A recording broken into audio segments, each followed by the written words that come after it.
La ministre des Affaires étrangères du Canada a annoncé, un peu comme un coup de tonnerre dans un ciel bleu, que le Canada allait installer un bureau spécial à Saint-Domingue devant coordonner l'aide internationale en faveur d'Haïti. Apparemment, cette déclaration a surpris beaucoup de monde, à commencer par les autorités dominicaines qui, par la voix de leur ministre des Affaires étrangères, a déclaré qu'ils n'avaient pas été informés et qu'ils n'avaient pas accepté cette proposition canadienne. Pour en parler, nous avons avec nous en visioconférence notre correspondant permanent à Saint-Domingue, Jean-Michel Carrois. Bonsoir Jean-Michel et bienvenue à Métro News. Merci Serge et bonsoir à tous les amis haïtiens. Bon, alors, finalement, où est-ce qu'on en est? Est-ce que depuis vendredi, il y a eu des avancées dans ce dossier? Est-ce que les choses ont commencé à se clarifier un peu? Écoute, non, ce que tu as résumé, on en est toujours là, c'est-à-dire qu'il y a eu une déclaration précipitée, pour le moins, de la ministre canadienne des Affaires étrangères, Madame Joly, qui a annoncé comme chose faite donc l'installation de ce que les Canadiens ont appelé une cellule, un bureau de coordination de l'aide internationale donc pour la police haïtienne. Et la ministre avait ajouté qu'elle avait même remercié son collègue, le cher Roberto Alvarez, pour avoir accepté cette proposition et donc installé ce bureau à Saint-Domingue. Le ministre Roberto Alvarez a réagi très vite par tweet en disant que d'une part, cette proposition n'avait pas été discutée, n'avait pas été envisagée par les autorités dominicaines et qu'évidemment, il n'y avait pas d'accord dominicain pour cette proposition. Il a d'ailleurs ajouté qu'il avait appris cette nouvelle par la presse canadienne. Le porte-parole du gouvernement dominicain, du président dominicain, Homero Figueroa, a enfoncé le clou peu après en disant que pour des raisons historiques, la République dominicaine ne pouvait pas s'engager dans une action qui aurait des conséquences en Haïti. Il a parlé de la souveraineté nationale dominicaine qui pourrait être mise en péril, selon lui, par l'ouverture d'un tel bureau. Et la presse s'est déchaînée, surtout les journalistes proches de l'extrême droite nationaliste, en disant que l'ensemble de la population dominicaine s'opposait à un tel projet.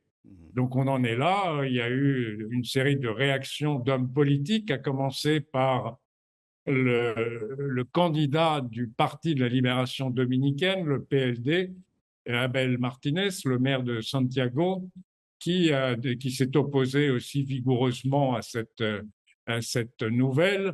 Et puis d'autres hommes politiques ont pris la parole, profitant également de l'occasion pour faire les gros titres dans la presse. Oui, d'ailleurs, ce matin, Métropole interrogeait l'ambassadeur du Canada en Haïti, qui lui semblait dire que, apparemment, le Canada est en train de rechercher d'autres pays de la région qui seraient susceptibles d'accueillir ce bureau. Bon, il y a une chose qui me paraît évidente, c'est que je vois mal un bureau chargé de coordonner l'aide internationale s'installer aujourd'hui à Port-au-Prince, vu l'état d'insécurité qui règne aujourd'hui en Haïti. Il ne pourrait rien faire depuis Haïti. Bon, alors, évidemment, c'est cette déclaration unilatérale qui probablement a chatouillé les Dominicains et qui leur ont fait se dire, mais pour qui les Canadiens prennent-ils la République dominicaine? J'imagine qu'il y a un peu de ça. Oui, il y a un peu de ça. Alors, je dirais, il y a quelques commentateurs un peu différents. Il y a notamment un article qui est paru hier dans le journal sur Internet, la publication sur Internet Acento, un commentateur qui dit assez justement, mais après le tremblement de terre de 2010, les efforts internationaux ont été largement coordonnés depuis la République dominicaine. Et comme vous le savez, la République dominicaine ne cesse depuis des mois et des années d'appeler la communauté internationale à intervenir en Haïti, à être plus proactive pour aider les Haïtiens à résoudre leurs problèmes, notamment leurs problèmes sécuritaires.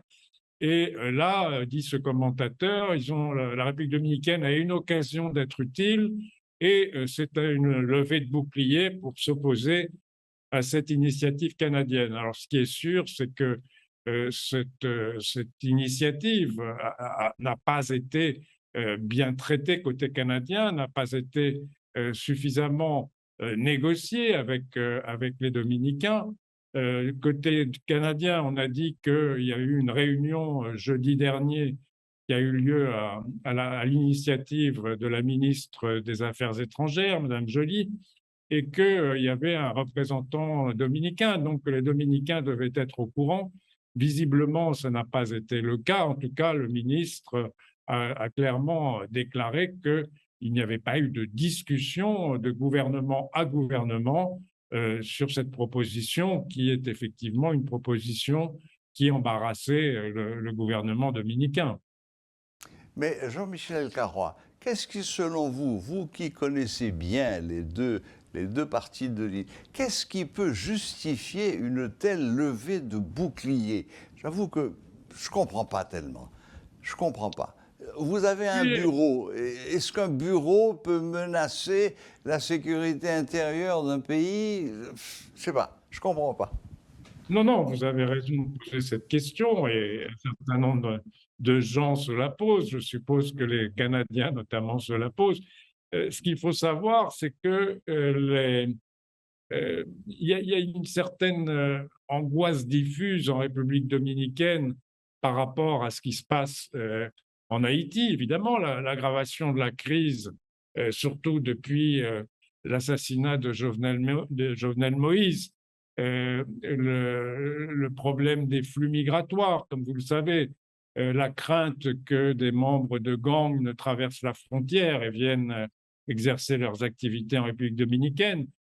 Tout ça fait qu'il y a un climat, je dirais, un climat je qualifierais ça d'angoisse qui est exploité par les milieux nationalistes, l'extrême droite nationaliste et anti-haïtien, pour justement faire pression sur le gouvernement dominicain, sur le président Abinader, et s'opposer à des mesures qui, rationnellement, pourraient, comme vous le dites, sembler intéressantes, en tout cas à discuter, non pas à s'opposer comme ça de manière unilatérale et très virulente, d'une certaine façon.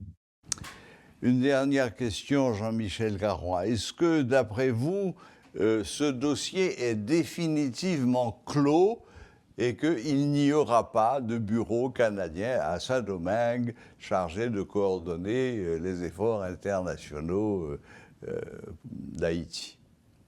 Oui, ça, je pense qu'on peut dire, à moins un rebondissement qui serait tout à fait étonnant. Il faut savoir que la République dominicaine aborde une période préélectorale. Les élections ont lieu l'an prochain, les élections générales, présidentielles, élections au Congrès, élections municipales, et que dans ce contexte de pré-campagne électorale, tout ce qui touche Haïti est évidemment sont des sujets inflammables et qu'il y a une surenchère de l'opposition. Comme je vous le disais, le candidat du Parti de la Libération dominicaine s'est emparé de cette affaire et d'autres hommes politiques. Donc, je ne pense pas que la République dominicaine va revenir sur son refus. Et je pense que du côté canadien, vu le pataquès, pour utiliser un mot à peu près, je ne pense pas qu'on puisse parler de crise diplomatique. Les intérêts réciproques sont importants. Il y a de très importants investissements canadiens en République dominicaine, notamment dans les mines. Les touristes canadiens sont probablement un des plus gros contingents sur les dernières années. Et donc, je ne pense pas qu'on puisse parler de crise entre les deux pays, mais il y a eu effectivement cet échange qui va laisser des traces. Et je crois que du côté canadien, d'ailleurs, comme vous l'avez rappelé, l'ambassadeur l'a dit et ça a été dit à Ottawa, le Canada va chercher une autre base, un autre pays voisin. Il y a d'autres pays voisins, la Jamaïque, comme vous le savez, par exemple, qui a pris une initiative en matière de dialogue politique. Donc, il y a d'autres possibilités. Je ne pense pas que la République dominicaine va revenir comme un choix possible pour abriter cette cellule de coordination de l'aide pour la police nationale. Eh bien, Jean-Michel Carrois, merci infiniment. Merci de vous être rendu disponible, comme d'habitude. Merci de la clarté de vos réponses, toujours très pertinentes. Et puis, on va quand même suivre cette affaire. Et je suis d'accord avec vous. Côté dominicain, c'est sans doute un dossier qui a été clos définitivement. Peut-être la Jamaïque, en effet, car non seulement la Jamaïque a accueilli ce forum les 11, 12 et 13 mai, mais en plus, ça a été le second pays à offrir d'envoyer des troupes en Haïti pour venir soutenir un peu la police nationale dans son travail de lutte contre l'insécurité. Mais encore une fois, merci Jean-Michel Carrois. Bonne fin de journée. Merci à vous aussi. Au revoir. Voilà, c'était notre correspondant en République dominicaine, Jean-Michel Carrois, qui analysait un peu cette mini-crise, disons ce coup de froid entre le Canada et la République dominicaine concernant ce fameux bureau spécial que le Canada voulait ouvrir à Saint-Domingue et qui devait coordonner l'aide internationale en faveur d'Haïti et surtout en faveur de la police nationale d'Haïti.